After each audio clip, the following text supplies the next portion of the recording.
बिस्मिल्लाहिर्रहमानिर्रहीम। अस्सलाम वालेकुम दोस्तों, कैसे हैं आप? आई टू होप आप सब अच्छे होंगे। दिस इज़ कैसल बारी फ्रॉम बारी लॉ एसोसिएट्स। आज का जो हमारा इमिग्रेशन टॉपिक है जी, जिसके ऊपर मैं आपको बेसिक इन्फॉर्मेशन देना चाह रहा हूँ जी, वो है जी मैरिज विजिटर वीज़ा के हवाले से। लेकिन इसके साथ साथ मैं इसमें आपको spouse visa, partner visa, fiance visa और इसका जो डिफरेंस है मैं वो भी एक्सप्लेन करूँगा, और आपको ये भी मैं एक्सप्लेन करने की कोशिश करूँगा कि आपको कौन सा वीज़ा जो है वो अप्लाई करना चाहिए।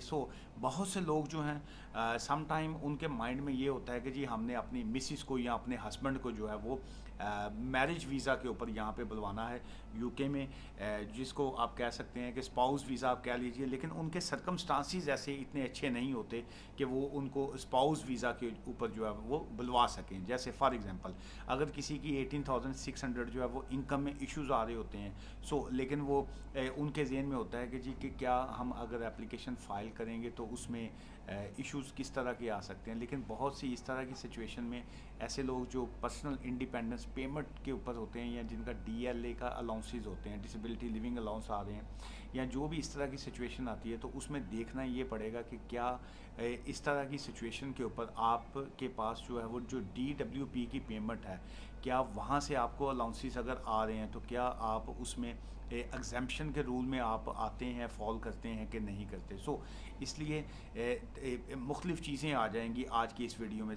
यहाँ से स्टार्ट करते हैं कि चलिए मान लिया कि आप का जो पार्टनर हैं, या आप एक्सपेक्टेड पार्टनर आप कह लीजिए, जिनके साथ आपका मैरिज करने का प्लान है। अच्छा, अब क्या वो आप उनको सिर्फ मैरिज वीज़ा के ऊपर ही बुलवा सकते हैं, या वो आपको यूके में आके मिल सकते हैं, या इस तरह की और सिचुएशन हो सकती है। अगर ऐसी कोई सिचुएशन है तो कभी भी विजिटर वीज़ा जो है वो नहीं अप्लाई करना चाहिए। इन दिस सिनेरियो जो है, इस तरह की सिचुएशन में आपको ये चाहिए कि आप उनका मैरिज विजिटर वीज़ा जो है वो आपको अप्लाई करना चाहिए। अच्छा, मैरिज विजिटर वीज़ा में जो है दो तीन किस्म की चीज़ें आ जाती हैं। एक तो ये आ जाता है जी मैरिज और सिविल पार्टनरशिप विजिट वीज़ा जो है। सेकंड ये आ जाता है इसमें कि वो यहाँ पे यूके में आने के बाद जो है वो मैरिज की करेंगे आपसे, या वो आपसे सिविल पार्टनरशिप करेंगे। अच्छा, इसका भी मैं थोड़ा सा आपको डिफरेंस मैं बताना चाहूँगा। ये मैं लेट मी एक्सप्लेन दिस, तो उसके बाद कि जो इसमें डिफरेंस क्या आ जाता है कि जी के मैरिज और जो सिविल पार्टनरशिप है उसमें डिफरेंस क्या आ जाता है। अच्छा, फिर उसके बाद सेकंड स्टेज इसकी ये आ जाती है कि गिव नोटिस जिसको कहेंगे, कि गिव नोटिस ऑफ है मैरिज और सिविल पार्टनरशिप जो है उसमें ये नोटिस की जो पोजीशन है वो भी इसमें आ जाती है कि आप इस काम के लिए आएंगे और आके नोटिस जो है वो अपना सर्व करेंगे। अच्छा, अब इसी में ये है कि अच्छा, एक तो डिफरेंस चले, ये मैं पहले वो मैं एक्सप्लेन कर दूं, फिर उसके बाद हम सेकंड पार्ट की तरफ चलेंगे।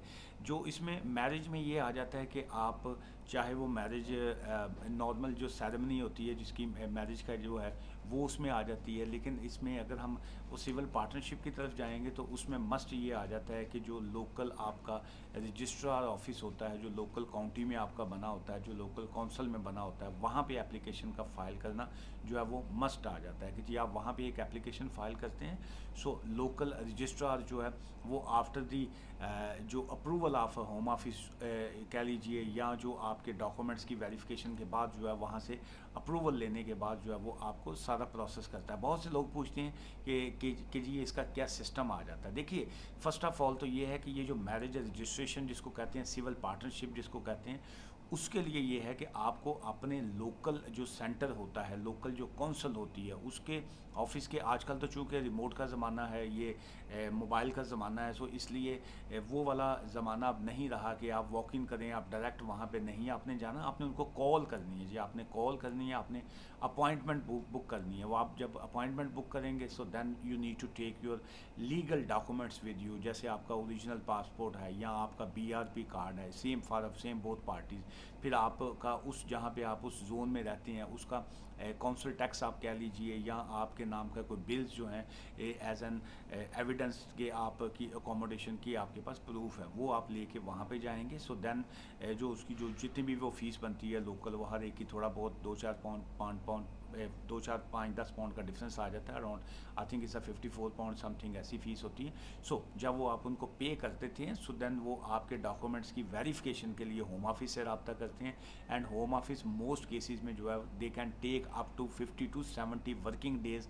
तो फिर वो जो है आपको वापस एक ईमेल आती है, कॉल आती है, फिर आपने उसी ऑफिस में आपने दोबारा जाना होता है जी रजिस्ट्रार साहब के सामने।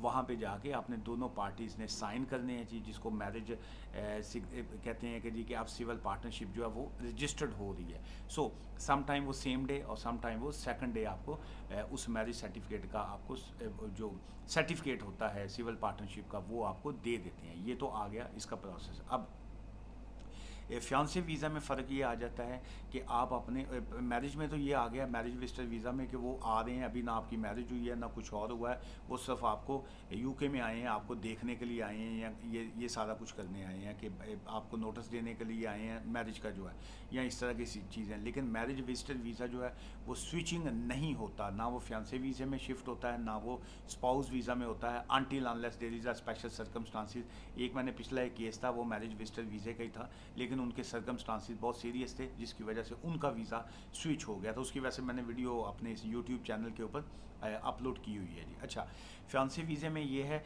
कि आप मंगेतर के वीज़े पे आते हैं, लेकिन इसमें और जो स्पाउस वीज़ा है दोनों में डिफरेंस ये आ जाता है कि स्पाउस वीज़ा में आपकी मैरिज ऑलरेडी हो चुकी होती है, फियांसे वीज़ा में मंगेतर के वीज़ा में आपकी मैरिज अभी हुई नहीं होती।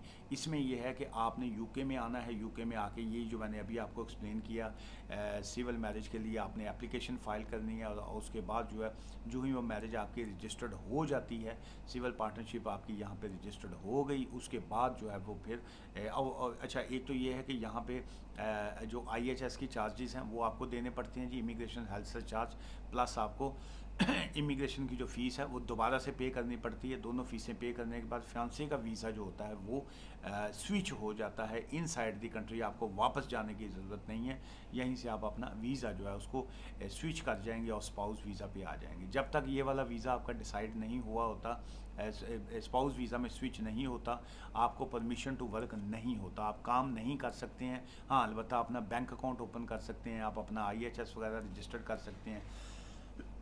अगर आप ड्राइविंग या बाकी चीज़ें करना चाह रहे हैं, वो अपना लाइसेंस हर चीज़ आप कर सकते हैं, सब परमिशन टू वर्क आपके पास नहीं होता। अब आपने वीज़ा स्विच कर लिया, स्पाउस वीज़ा पे आ गए, तो अब आप जो चाहें कर सकते हैं। अच्छा, अब स्पाउस वीज़ा अगर आप डायरेक्ट अप्लाई कर रहे हैं तो आउटसाइड द कंट्री ही होता है वो, या आप इनसाइड कंट्री करते हैं, ऑब्वियसली उसमें भी थोड़ा फ़र्क आ जाता है। सो जब आप स्पाउस वीज़ा पे आते हैं, सो उसमें यह है कि आपको रिक्वायरमेंट उसकी जो 18,600 या बाकी चीज़ें जो आएंगी, इंग्लिश लैंग्वेज का सर्टिफिकेट आएगा, अकोमोडेशन आएगी, वो फियांसे वीज़ा में भी वही हैं और स्पाउस वीज़ा में भी वही हैं। स्पाउस वीज़ा में ये है कि वंस आपको वीज़ा जब ग्रांट हो गया, आपने यूके में आके करना कुछ नहीं है, सिर्फ आपने अपना BRP कलेक्ट करना है, और उसके बाद आप अपना जो है वो नेशनल इंश्योरेंस नंबर वगैरह अप्लाई कीजिए और आप काम कर सकते हैं। सो ये था जी मेजर डिफरेंस जो था 3-4 चीज़ों का।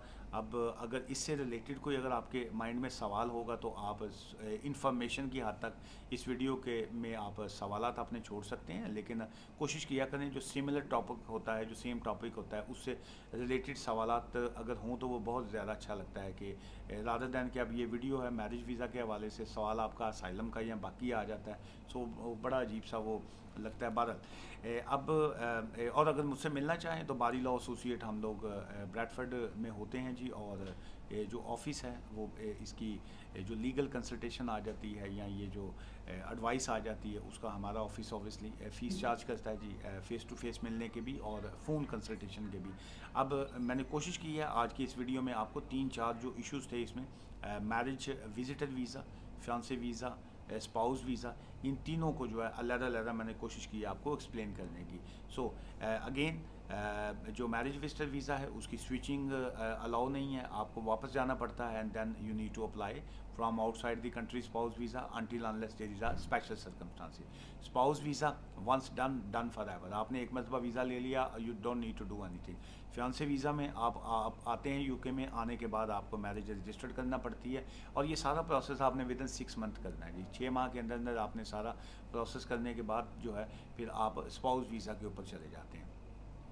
मैरिज विजिटर वीज़ा की फ़ीस सबसे कम होती है जी। उसमें जो वकीलों की जो फ़ीस है या जो भी आपका वकील आपसे ले वो आपके और उसके दरमियान है जी। लेकिन ये है कि मैरिज विजिटर वीज़ा की फ़ीस 100 पाउंड है जी एम्बेसी की। प्रायोरिटी सर्विस उनसे लेना चाहे तो वो 250 जो है वो आपसे एक्स्ट्रा चार्ज करेंगे। और बहुत से आजकल स्टेशंस पे या जो सेंटर्स हैं वहाँ पे अपॉइंटमेंट की भी वो आजकल फ़ीस चार्ज कर रहे हैं जी। सो एम्बेसी अपॉइंटमेंट जिसको कहते हैं। और अब अगर हम बात करें फियांसी वीज़ा की, तो उसमें इमिग्रेशन फ़ीस जो है वो आपको पे करना पड़ती है। और जो स्पाउस वीज़ा है उसमें IHS के जो चार्जेस आ जाते हैं, इमिग्रेशन हेल्थ सरचार्ज और प्लस इमिग्रेशन फ़ीस जो है वो उसमें दोनों आ जाती हैं, जो पे करना पड़ती हैं स्पाउस वीज़ा के केसेस में। लेकिन जो फियांसी वीज़ा होता है उसमें सिर्फ इमिग्रेशन की फ़ीस पे करनी पड़ती है। और जब आपका वीज़ा स्विच होता है inside the country, so then you need to pay both fees जो है वो आपको दोबारा से पे करनी पड़ती है। आज की इस वीडियो से इजाज़त दीजिए। और सवालात जो आप लोग छोड़ते हैं मैं कोशिश करता होता हूँ कि उनका भी मैं जवाब दूँ। बहुत से दोस्त जो हैं वो कहते हैं जी आपने फ़लाँ मेरे सवाल का जवाब नहीं दिया। बहुत से आपके सवालात जो हैं वो जवाब उसका बाय लॉ मैं दे नहीं सकता होता हूँ, चूँकि मैंने ना फ़ाइल देखी होती है। जैसे आज भी एक मोहतरमा का एक सवाल था जी कि 8 महीने हो गए उनका, वो तब से मुझसे सवाल पूछ रही हैं जब उन्होंने एप्लीकेशन फ़ाइल की थी। फिर वो उनकी रिफ्यूज़ल आई तब भी वो सवाल पूछ रही हैं। जब फिर AR फ़ाइल किया उन्होंने तब भी पूछ रही। फिर उसके बाद अभी किसी और स्टेट में वो तब भी सवाल पूछ रही हैं। लेकिन उन्होंने मुझे वकील नहीं किया, लेकिन सवाल जो हैं वो अपने वकील की बजाय मेरे से ही ज़्यादा पूछती हैं। चलिए फिर भी आपके एतमाद का शुक्रिया। तो कम से कम अगर आपको ये फील हो ही रहा है कि जी कि वो ਤੁਹਾਡਾ ਵਕੀਲ ਤੁਹਾਡੇ ਨਾਲ ਸਿੱਧੇ ਮੂੰਹ ਗੱਲ ਹੀ ਨਹੀਂ ਕਰ ਰਿਹਾ ਜਾਂ ਤੁਹਾਨੂੰ ਸਹੀ ਕਰ ਹੀ ਨਹੀਂ ਰਿਹਾ, ਤੇ ਫਿਰ ਤੁਸੀਂ ਉਹਨਾਂ ਦੇ ਨਾਲ ਹੀ ਟਿਕੇ ਹੋ अपना जो है एल्फी की तरह जड़ा है वो क्या था, जो था वो चिपकाले जो फेविकोल से, आप वो फेविकोल से ही चिपकी हुई हैं फिर उनके साथ जो है। चलिए ऑल दी बेस्ट। तो हमें याद रखिएगा। Take care. Thank you ji.